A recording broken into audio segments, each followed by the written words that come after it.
بسم اللہ الرحمن الرحیم، اللہم صلی علی محمد و آل محمد و عجل فرجہم۔ ہم بات کر رہے ہیں سورہ مریم کی۔ سورہ مریم پارہ نمبر 16 میں ہے۔ رکوع اس میں 6، کل آیات 98، کلمات اس میں 780، حروف اس میں 3780 ہیں۔ آیت نمبر 17 اور 18 کا ترجمہ یہ ہے کہ پھر انہوں نے ان سے پردہ اختیار کیا تھا، بس ہم نے ان کی طرف اپنا فرشتہ بھیجا، بس وہ ان کے سامنے مکمل انسان کی شکل میں ظاہر ہوا۔ مریم نے کہا، اگر تو پرہیزگار ہے تو میں تجھ سے رحمان کی پناہ مانگتی ہوں۔ یہاں روحنا سے مراد جناب جبرائیل علیہ السلام ہیں، جو ایک تندرست و توانا اور مکمل انسان کی شکل میں اچانک جناب مریم سلام اللہ علیہ کے سامنے آ گئے۔ ایک پاک دامن لڑکی جو لوگوں سے الگ تھلگ اور پردہ لٹکا کر پوری یکسوئی کے ساتھ اپنے خالق و مالک کی عبادت میں ہمتن مصروف ہو، تو جب اس کو اچانک اس قسم کے منظر کا سامنا کرنا پڑے تو یقیناً وہ گھبرا جائے گی۔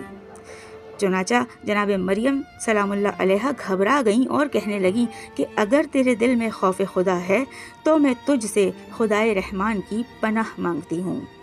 جبرائیل علیہ السلام نے اس وقت یہ کہہ کر ان کی گھبراہٹ دور کر دی کہ میں انسان نہیں بلکہ آپ کے پروردگار کا فرستادہ فرشتہ ہوں، جو تمہیں پاک و پاکیزہ فرزند کی بشارت دینے آیا ہوں۔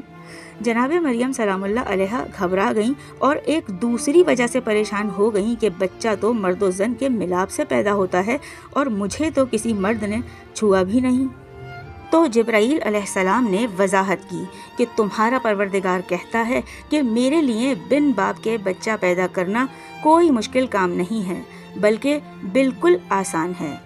وہ فرماتا ہے کہ ہم عام عادی اسباب کے خلاف اس لیے بچہ پیدا کرنا چاہتے ہیں کہ اس مولود کو اپنی قدرت کاملہ کا معجزہ اور لوگوں کے لیے ذریعہ رحمت قرار دیں۔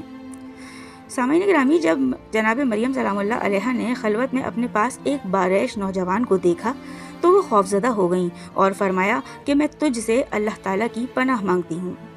اگر تم میں کچھ اللہ کا خوف ہے تو یہاں سے چلے جاؤ۔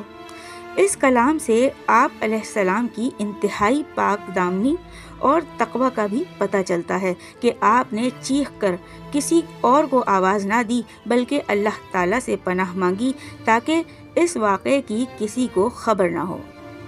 جی سامعین کرامی، یہ تھا سورہ مریم کی آیت نمبر 17 اور 18 کا ترجمہ۔ ویڈیو آپ کو پسند آئے تو اس کو لائک کیجیے گا، شیئر کیجیے گا، کمنٹ کر کے اپنی رائے سے آگاہ ضرور کیجیے گا اور چینل کو سبسکرائب لازمی کیجیے گا۔ بہت جلد آپ سے پھر ملاقات ہوگی انشاءاللہ سورہ مریم کی مزید دوسری آیات کے ترجمے کے ساتھ۔ جب تک کے لیے اللہ نگہبان۔